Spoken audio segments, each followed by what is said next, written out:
Howdy folks, I hope you're well. Welcome. How bad is this weather tonight? I took the dogs out earlier. Even my big dog was getting blown around. And Gabby just got in and said, have you seen outside? And we got this quite heavy wooden furniture outside on the decking. And no word of a lie, a double kind of bench thing. It's a heavy thing. Like, you need two people to lift it. No word of a lie, that had blown over onto the table. It flipped up and blown over. The wind here, and I know for a fact that it's a lot worse up in Northern Ireland and Scotland, but it's bad down here, really bad, really terrible. So, thank you for joining. We've got 32 people watching in the RPI group. We've got 5 people watching on YouTube. We have 11 people watching on my personal timeline, and we have 19 people watching on the RPI page. So we've got 70 people watching. That's great. Thank you for watching. Please remember to share it. Let anybody know that you think might be interested in watching. We've got various things to talk about tonight. And we'll go through them. I'm going to be covering Blackpool. I'm going to give you an update on Peter Chappell's appeal that I mentioned last week. We're going to be talking about your goals for this year and a bunch more stuff as well. So let's say hello to people that are tuning in. We've got Errol Flynn, Barry Kinnear, Anthony Bracken, Brian Bolster, Andrew Bradley, Jonathan Nolan, Darren Aitken, John Rowland, Vincent McConnell. Vincent, I hope you're well. I haven't spoke to you for a while. I hope you're well. Amy Byrne, Peter Riley, Carl Fox, Thomas McKee, Michael Jones, John O'Brien. How are you, John?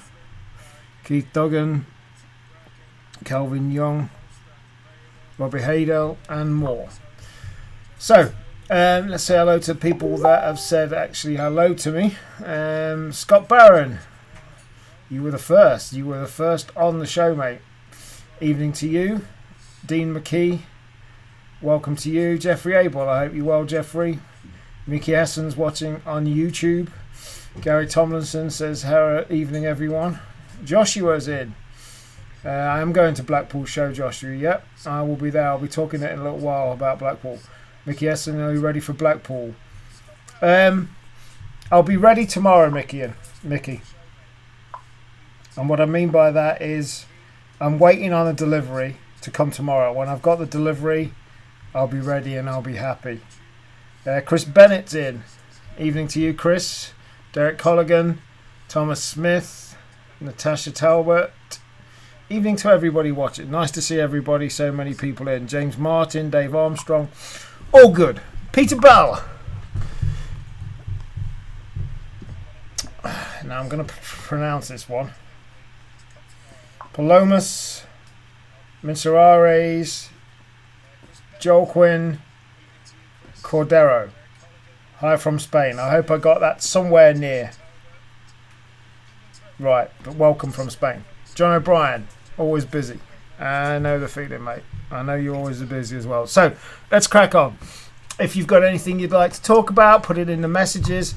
My messages seem to be working tonight across all channels, all pages, all groups, all of that stuff. Just one quick thing. We haven't got commenting on RPI Live yet. So if you're watching on RPI Live, we haven't got commenting on that. It's something... There's been a bit of a technical... nightmare, to be honest, but I am working on getting commenting on RPI Live, so you can go to rpilive.com and just watch this now, watch it as we're live. You can't comment. I'm working on the commenting because I know some people want to be able to comment from RPI Live direct. So yeah, if you've got anything you'd like to talk about, specifically any questions as stuff comes up, let me know. I can see the comments. All good, all working well. Scott Barron says it's the first time he's been first. Right. So yeah, what's going on with me stuff? Told you about my new dog. He's coming on really well. He's a Belgian Malinois. I'm looking forward to starting training with him first week of February. The house, this bloody house that you keep hearing about. The house is getting there. The plan is to move on the 25th, so the Saturday after Blackpool. That's the plan. And I'm reliably informed by the man that's in charge of getting it all done for us that it will happen. And said man's father is watching, so I'm sure it will. Anyway, so I'm looking forward to that. To be honest, it's been a long time coming, this house move. Get in the house. I've got a dedicated office. Get all the office sorted out. Then we can start dealing with outside and figure out what we're doing with all that. So looking forward to it. It'll be good. And it'll mean I have a internet connection that should be reliable and better than what I've got tonight, looking at what I've got. So anyway, we'll see. So all real busy stuff here. I attended a funeral on Friday. Mr. Brian Tomlinson, Gary Tomlinson's father's funeral. I never met Brian, which some might say is a bit perhaps weird to go to a man's funeral who you've never met. But in a weird way, I kind of felt like I knew him. After knowing Gary now and spending a lot of time with Gary and speaking to Gary pretty much every day, every other day, I feel like I kind of knew him. And I've heard many stories about him. And there's a mark of respect to him, although I'd never met him. And as a support to Gary and a mark of respect to the family, I went. And it was a great funeral. And I said to Gary, I said, if I get half of the people at my funeral that Brian got, then I'll be happy, because the church was packed. And Gary did a great job reading the eulogy, and it was a struggle for him, but he did a great job, and it was as good as a funeral can be. It was good, and again, for me, funerals are about celebrating somebody's life, and that's what it was. But I tell you what, funerals make you look at your own life. It just reminds Brian Tomlinson was 75, which is not old now. It's not old age, and it, and Brian was the same age as my father is now, and it makes you look around. It makes you, it makes you look a lot. I'm 45 next month, and every time I go to a funeral, it makes you be a bit more, introspective as to things. So yeah, it was great. It was there was a lot of pigeon people there, and it was a. I won't know, mate. That's the thing, Bill. I won't know, but I'd like to think I have the songs to play at my funeral already written out, and I won't have. I'm not against religion anyway. My father's played the church organ at the same church for 60 years, and is a Methodist. And I've got nothing against religion, but I'm not religious. When I have a funeral, it'll be a humanist funeral. I'm a registered paying member of humanists.org in the UK. Anyway, yeah, it was great, and it was great as much as a funeral can be. And like I say, it was great hearing more stories about Brian and Gary and the family. It was good. Right, so it's Blackpool show this weekend. Now, I many years ago used to go to Blackpool show every year. I haven't been to Blackpool show for 4 years. The last time I went to Blackpool show was 2016, and I went with Zandy. And I looked through the Homing World this week. They do the double edition, and there's a lot of sales there. So much so, if you're looking to buy pigeons, you've got to really figure your diary out as to where you're going and when you're going, because one, there's some crossover, and two, it's a busy schedule.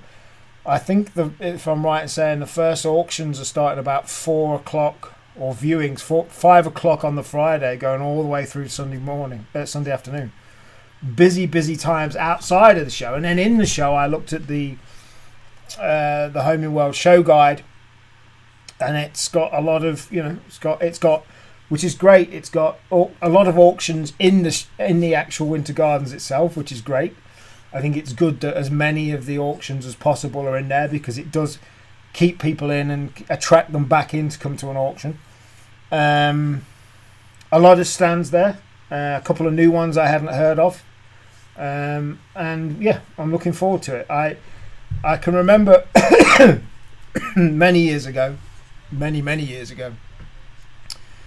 I went to Blackpool. Well, actually, I went to Blackpool one of the times I went to Blackpool was 2007, and I took my old friend up from on the border of Wales, a guy called Alan Ward. And I met Alan through pigeons when I was 17 years old. He bought some Germain Imbrek pigeons off me, if you ever remember those. And I've known Alan, he's been a lifelong friend for many years, and he used to live in a lovely farm in Wales. But I picked Alan up. I went to Wales, picked him up, and then we went to Blackpool in 2007, shortly before my little time away.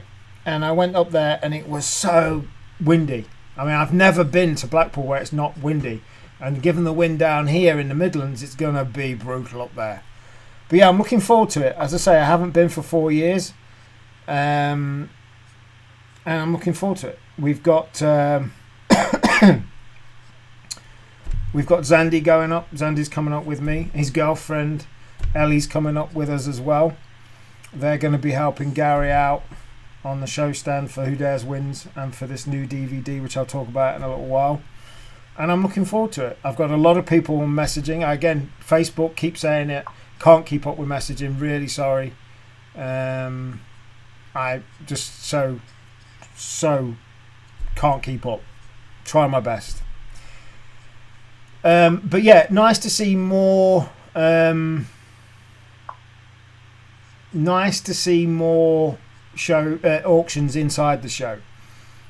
I think when I went to the Kessel show in Germany, there was no outside auctions. Big show, no outside auctions, and it did die off. Come like late morning Sunday, lunchtime Sunday, it was quite dead. But it was a big concentration of people, and the thing with Blackpool is there's a whole, thousands of pigeon people in Blackpool. But from 5 o'clock Friday, there are auctions and sales everywhere. And I think the fact that there's some more auctions going on inside the Winter Gardens themselves is a really good thing. Really good thing. So I will be in Blackpool. I actually will be in Blackpool. I'm aiming to be in Blackpool by 4 o'clock.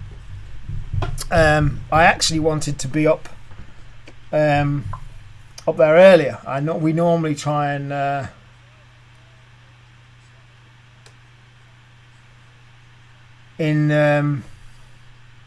what do you mean, Stephen? Don't know what you mean, mate.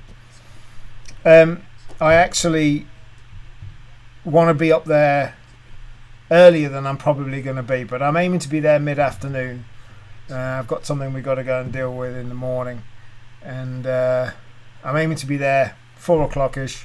I'm going to be there till Sunday late afternoon, and yeah, I'm looking forward to it. It's going to be good. So if anybody would like to meet, I've got a few people that want to meet up. If you'd like to meet, I would only be too happy. I'm looking forward to meeting some names that I can finally put to actual faces rather than just social media faces.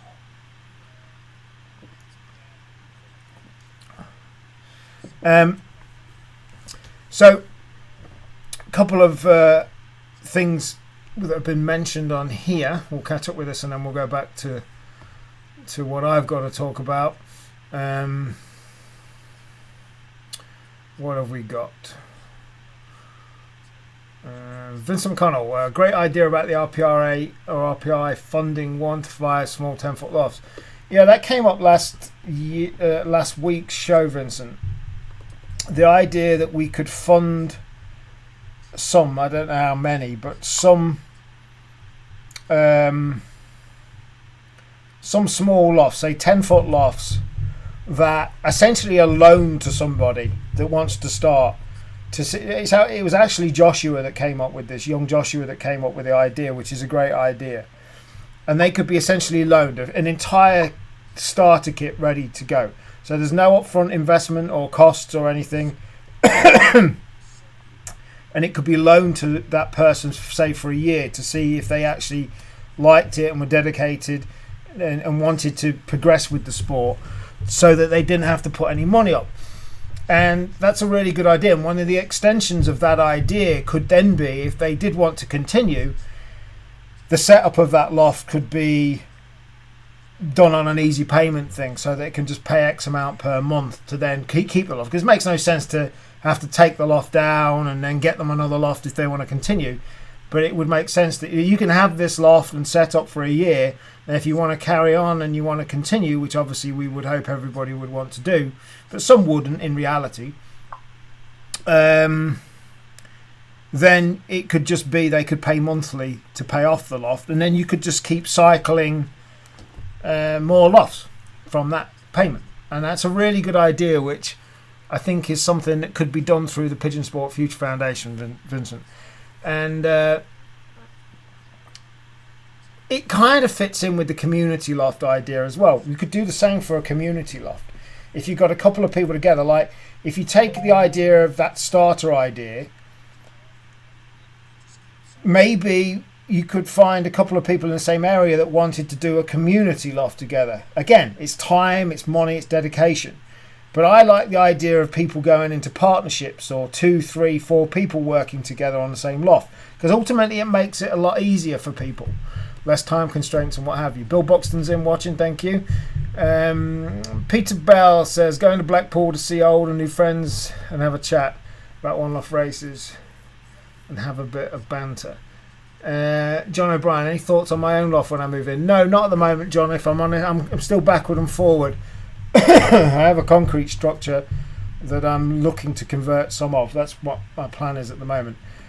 Thomas, no, I'm not going to race myself. I haven't got the time. I'll be focusing on my loft races, and then we'll see what happens with Zandy. Mickey Essen, a lot more auctions in the show this year. Absolutely. Mark Thompson says, hey up, Rob, the Rob Borrow auction's going great. Thanks for the shout out. No problem. I'll always help in any way I can. Joshua says there's 30, 40 mile an hour winds in Blackpool scheduled. Greg O'Reilly says hello. Sorry, Stephen, that you don't like the format, general chit chat. It's not. I don't want it to be like, oh, we've got 5 minutes on this. We talk about whatever people want to talk about. And if anybody wants to talk about anything specific, then they can tell us. I'm not really much of a bar guy, Glenn McCardle, but I hope to meet you. Charlie Grech, how you doing?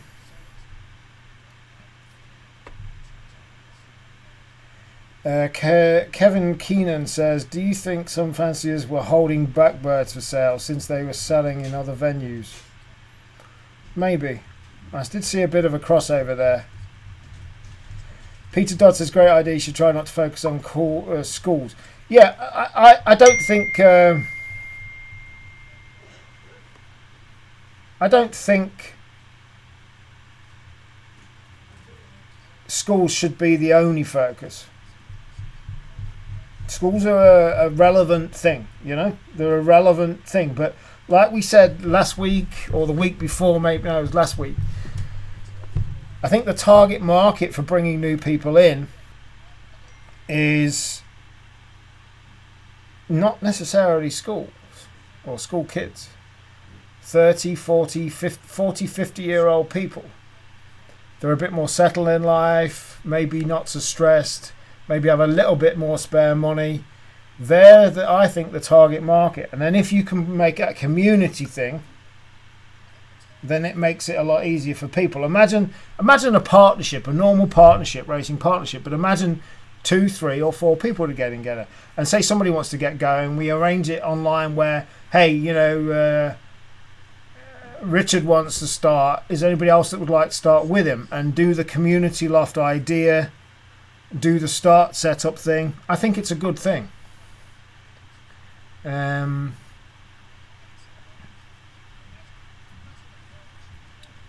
Yeah, I do. So we'll see, but it's definitely something I like the idea of, and I think should be developed more. And I'm hoping to meet, if I can catch him, Ian Evans at Blackpool, to catch up with him, because I know he lost his father as well, which is very sad. But hopefully I can catch up with him. Declan Wilson says roll on Blackpool.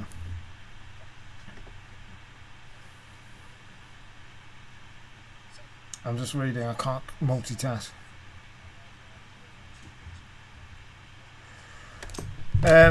He said Stephen said picked up the home well and see the sales. 1/3 of the book is sales and ads. Well, if you look at the Blackpool special, it's all sales and ads, and that's 170 pages, I think, plus then 139 pages the other one. But that's just the season. That's just the whole. That's the season. Definitely seems to be more sales. But that's just the general indication of the market. More sales, more vendors, and then the key is there more buyers? Are they going to fetch the money?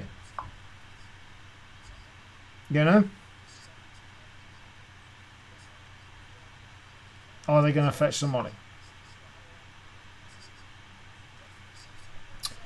Ian John Platt, nice to hear from you, Ian. Tons of sales from lofts who don't race and just breed for Blackpool. Paper pigeons from paper pigeons, no birds, seen race for sale. Yeah, I heard somebody commenting on that on Facebook today. It is what it is, folks. We all have the ability to decide if we are going to buy said pigeons or not. Free economy, free market, buy, don't buy. I think the interesting thing will be is, and I intend to go to a few sales because I want to kind of gauge the market. I think the interesting thing will be what price some of these pigeons go for. Now, you're always going to get the stars of the show.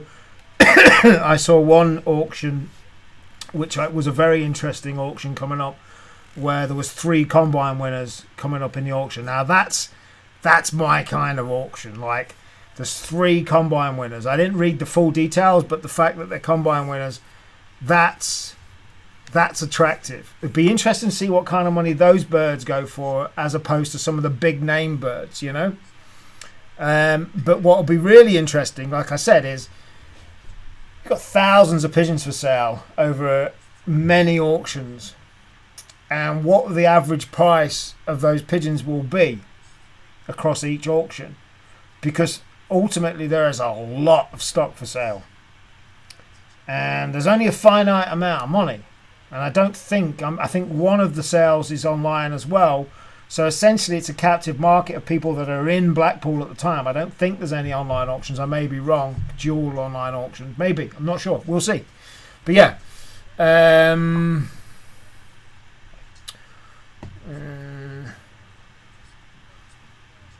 Vincent McConnell, Ian Evans, forward thinking Mark, you two brainstorm together. Excuse me, I have a lot of time for Ian Evans, like I've said before, and I'll say again. My worry is that he will not be able to do what he wants to do. And if I was him, that would start peeing me off very quick. To be forward thinking, to be thinking how he thinks, but not be able to actually get that much pushed through and done. I couldn't do it. I could not do that job, because I would feel like I'm banging my head against a brick wall. But yeah, you're right. He's a forward-thinking guy, but he needs the freedom to be able to go and do this stuff and not have all this red tape and long drawn out process and procedures. Stephen, why money? Mate, we could have this debate going backward and forward for weeks. Peter Bell, no sound. You seem like frozen. I don't know, Peter. I'm watching myself and hearing myself on my phone, and I can hear me. So it probably is your end, Peter, because my internet's not that great, if I'm honest. But I am watching and hearing myself, so I think it might be your end, mate. Thank you to the 82 people watching. That's great. Halfway in. Love it. Thank you for those that have shared as well. Look, we can have the debate about money in the sport as much as you want. But here's the deal. Times are changing. Simple as that. It's like, I've referred to it once in a while. It's like I wrote Homing World editorial that I put out in March last year. And one of the first things I said is there's nothing wrong with money. There seems to be an anti-money thing. I still insist, and I'm like a broken record, money is good for this sport. Nobody can survive without money, for a start. Money is good. Businesses coming in is good. People pumping money into this sport is good. Now that doesn't mean that a back garden normal flyer that wants to just fly his or her pigeons into their back garden and race on a competitive club level or fed level can't do that. I'm not, and I'd still defy anybody to say that money ruins the sport. I only think money enhances it. And let's look at the cold hard facts here. The numbers are going like that. Something's needed, and I don't think money's ruining it. I think if anything, it can help it. And I think there's bigger issues at play that are harming things more. I haven't got the time to be on Facebook as much as I used to be. Every time I am on Facebook, I only just saw it on a group today, or a page. There'll be no bullying tolerated in this group or page, whatever it was. People having to put that out. I've had to do it as well in my group. Bigger issues at hand, and bigger stakes are higher because of things like this. And as, again, broken record, apologise. Based on the one-off races that I've covered so far, very normal, not doing them down, but very normal back garden flyers have won those races, the finals of those races. And prior to those pigeons being entered, they were £50 pigeons. And they competed against £500 or £1,000 in some cases pigeons, based on paper.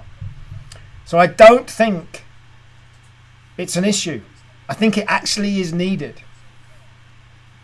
I'll be interested when I go to Blackpool to see what the makeup of the whole show is. Because like I say, the last time I was there was 2016. And in 2016, I thought, one-off races, international, overseas one-off races are just coming in now. You can see it happening. And I knew it was going to happen, but I could see it happening. And sure enough, 4 years on, it's happened. Big time. And I don't think money's a problem, an issue. I don't think it's an issue to sport. I don't think it can harm the sport any more than all the other issues the sport's got. I think it can only help. And it shouldn't dissuade anybody from competing. And then again, I'll go on to say about the leagues idea. There should be leagues. There should be racing leagues. People come in on League 3 or 4, work their way up, just like football works. So there we go.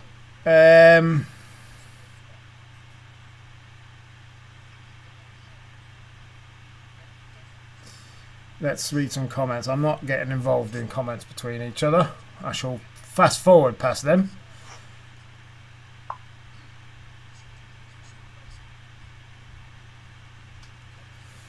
Carl Ford says, I've done well with paper pigeons in Gary's Who Dares wins one off race, and the birds come from Mick Collins. There you go, Carl. Well done, mate. That's a name of pigeons you wouldn't mind getting pigeons from, eh? Terry Garbett said, I started 2 years ago, and it was a huge struggle, but managed it and got my birds gifted, which was I'm grateful for. And really had bad illness last year, and it killed most of my pigeons. I got sorted out. Now I'm back on straight and narrow with it. Thank good to people of sport. Listen, Terry, you know what? That's the great thing. I'm going to talk about it in a minute. There's some great people in the sport. You know? A large percentage of people are great in this sport. Some are not. That's probably a reflection of society in general and people in general. It just happens, I think it's just that some of the more negative people are more polarizing and are more louder than normal. But yeah, there's some great people in the sport. Talking of which, let me give you an update. Great segue there, Terry, and thank you for watching. And I'm glad you're 2 years in and you're still there. And when it comes to illness or anything, the guy watching this called Gary Tomlinson will help you out with any illnesses you've got or any questions you've got. Segued into a quick update on what we talked about last week. Peter Chappell had 8 Bucharest High Flyers decapitated in his loft on an allotment up in Hartlepool. A big thank you to people that helped me with this. To cut long story short, I've sourced some, and he will be getting 8 new. He'll be getting 4 pair of new High Flyers. So thank you to everybody that helped me source them. I've spoken to the best guy in the country that has these Budapest High Flyers, and Peter will be getting 4 pair as soon as we can technically sort it out. And again, thank you to everybody. And again, you know, that's what this is about as well. This sport, this hobby, there are some great people there. Kevin Frail, work time by. Sorry, Kevin. You have to watch the catch up, mate. Yeah, now, Ian, here's an interesting one. Pure this, pure that. But when you look at it, the pedigree says Vances have pigeons from different strains, lofts, etc. Pure bulk this. I remember Bush Arts when the greatest mishmash ever. There's no such thing as a purebred pigeon, eh, John? Ian? It's like I've said months ago. What's a strain? What's a name of a strain? All it is the last guy that flew those pigeons well. That's all it is. But to a degree, that's marketing. And that's branding. And like I've been saying before, in the UK and Ireland, people don't brand their own pigeons. You know, it's Joe Bloggs with that strain or whatever. No, Joe Bloggs, if he's winning with them, they're Joe Bloggs' pigeons. I'm starting to race Joe Bloggs' pigeons because I've made that strain. There's no such thing as a purebred pigeon. No, nothing.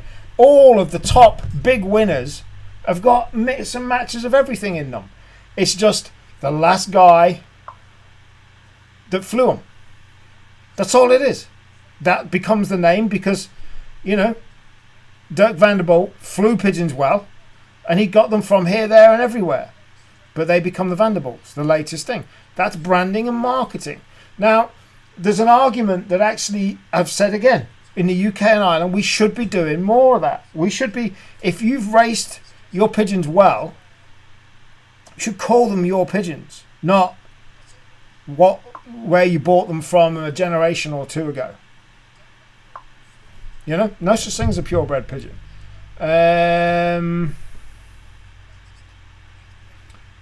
Mickey Essen, it's a British thing. We want pure and inbred to hell, but the top quintile men swap pigeons amongst themselves, constantly hybrid.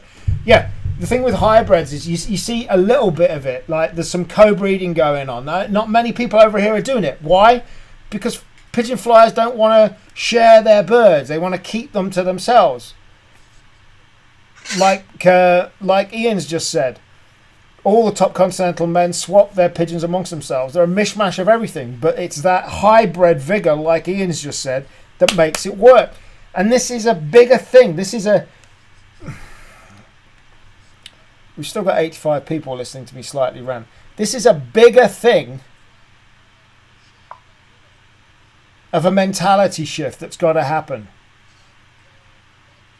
It's got to happen. So many things have got to happen. If you know a guy, not locally racing to you, that's doing well, and you've got really good birds, do a deal with him. Swap some pigeons for a season. You know, don't go out and buy. Find somebody that you want to do. Good idea for a website. I've got this. I want to co-breed with that. Good idea for a little thing to do. People can then start doing sharing and swaps and that stuff. Everybody on the continent does it. I'll go and borrow that cock or that hen for a year. I'll give you one of mine. It's a mentality shift, intrinsic, that has got to shift in so many ways. As we currently are in 2020, if something radically doesn't happen, or nothing major happens in this sport in the UK and Ireland to a degree, although Ireland in areas is really strong. In the UK and Ireland, if this sport does not shift in its focus, its mentality, its hierarchical structure, and its people's mentality, and this bullying BS and this intimidation crap and people stealing pigeons. I know there's always idiots and horrible people everywhere in life, but there seems to be more thefts going on. Security's more of an issue. If all of these things don't get addressed and we see a fundamental shift within the next 10 years, by 2030 this sport will be dead on its arse outside of big national races and one-off races. Categoric. You look at the numbers 10 years ago and 10 years before that, this sport will be dead on its arse. And if it keeps going like it is, and things don't change like it is, you won't get people like Ian Evans wanting to even think about touching it to change. Won't happen. And people will start giving up. You have to be a strong-willed character to even try and do anything radical or different in this game. I'm living proof. If I wasn't so strong, I'd have given up by now. I made a fundamental decision in October. I'd said I was doing it before, but I didn't actually really mean it. But in October, I made a fundamental decision that I was not caring about what anybody said anymore. Either like it or you don't. There'll be people on here watching now. The 89 people we've now got watching. There'll be some people on here watching it just to not like me. Welcome. You're welcome. But ultimately, a big portion of the 80 some odd people watching me are going to like what I'm trying to do and what I'm about. I mean, they're free to watch it, and people that don't like me are free to watch it, whatever. Big fundamental, what I'm saying, I'm not making about me. By October time, if I was a different type of person, I'm like, you know what, screw this, I'm done. With all the rubbish and hassle I was getting. Now, I'm not that type of person. In fact, it just spurs me on even more. But I did care what some people were saying, and not anymore. I'm month 3 into really not caring, genuinely not caring. It's a very freedom thing. It's a big transformational thing. And if you currently care what people say about you in this sport, otherwise, trust me, try not to. A great book for you to read, which I'll put a link in afterwards because I can't swear on it, but it's a really good book. But a fundamental shift's got to happen in the next 10 years, else we are dead in the water. And you think the world now in 2020 is advanced and changed from 20 years ago? You wait till 2030, another 10 years. Is Moore's law or something? Like technology, everything's just going to get bigger, bigger, bigger. And this technology is supposed to be making our lives easier and less stressed and more relaxed and work less. Forget it. It's going to go the other way. 10 years is the maximum. Some people say, oh, within 5 years. I think 10 years is realistic. There's got to be a fundamental shift in 10 years. If not, I think... Some people say we're past the point of no return now. I don't think we are. I don't think we are. Mickey Brown, can we identify those pumping money into the sport?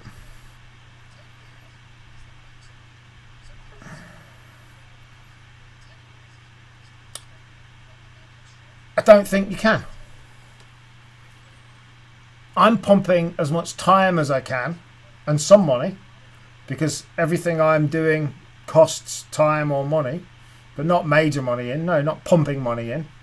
But it does need businesses to pump investment in. And the question is how you create a win-win.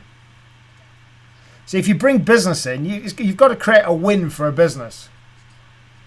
But, you know, like we may not get time to talk about it, but I'm going through my head what I'm doing with various things within RPI.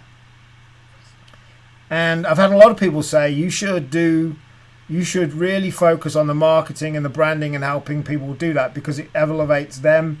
You're good at it. You're natural at it. All that stuff. And I'm going through a whole bunch of things. But Mickey, it's an interesting thing. If you go into Blackpool, I'd love to speak to you more, because we really would be a chat that I would genuinely love to have. Many questions, too many for an hour slot. And good evening. Tulbil, Valentin, good luck. Alan Knowles, hello, Alan. I actually spoke earlier about a post you made in a page or a group. That's your post that I was referencing. Mickey Hassan, we got him new birds. I need to call him actually and tell him, but we got it sorted out. Yeah, and that's what we got to do. You know, I had people offering all kinds of high flyers birds. A good friend of mine here in Ashby is one of the best Iranian high flying breeders, high flying pigeon breeders in the UK. He's actually got about 300 of them, and he offered them some as well. Alan Knowles, I'm always trying to help out anyway I can. So much paid new member fees in 2020. There you go, mate. That's what we need. Yeah, there's no purebred. You're right, Stephen. There's no purebred. Yes, the man's last name, absolutely. All crosses, indeed, Carl. John Moran, thank you. Yeah, they pair national winners to national winners, or sons and daughters. Oh, absolutely. Modern day pigeons, Gary says. A few years ago, it was Herman Koisters. Next, it was the Vanderbilks. Yet the main three lost, which imported the Valks have sold out. Why? That's the next modern day pigeon coming into UK sport. What is the next day modern day pigeon? But again, it's just it's the last geezer that flew them well. It's the geezer in Holland or Belgium that smashes it this year. Will be the next big thing. It's just the name of the guy. Where will he have his birds from? Here, there, and everywhere. It would be nice to think that a lot of his pigeons come from an unknown, but the reality is they probably won't.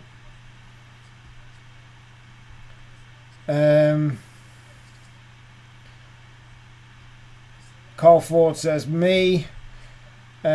Seems like Gary, they bred off them before, they sold them and bought a new round off the man before they sell a new. Yeah, there's a lot going on behind the scenes. Mick Hessian says, do we need a change at the top level to go forward in the UK with pigeon racing?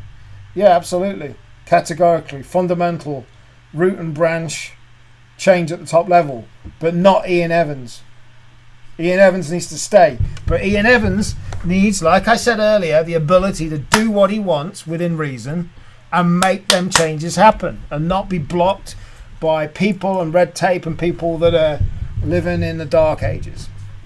Yeah, it needs a fundamental root and branch change. Here in the States, Mike Jex says, how you doing, Mike? In the States here, Mike says, I don't know of anyone that wins with so many so-called purebred pigeons. Winners do outcrosses with good performance lines. No one here cares about having purebreds. You like me, Mark. You like me, Mike. Thank you, mate. Somebody likes me.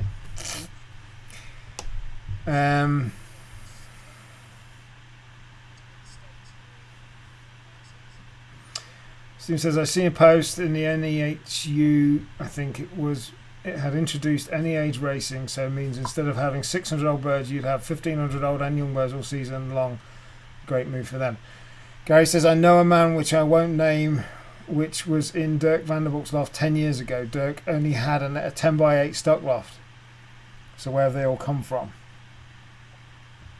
Chris Bennett says, did you ever find out, Mark, who was reporting the Facebook videos? No, never found out, mate.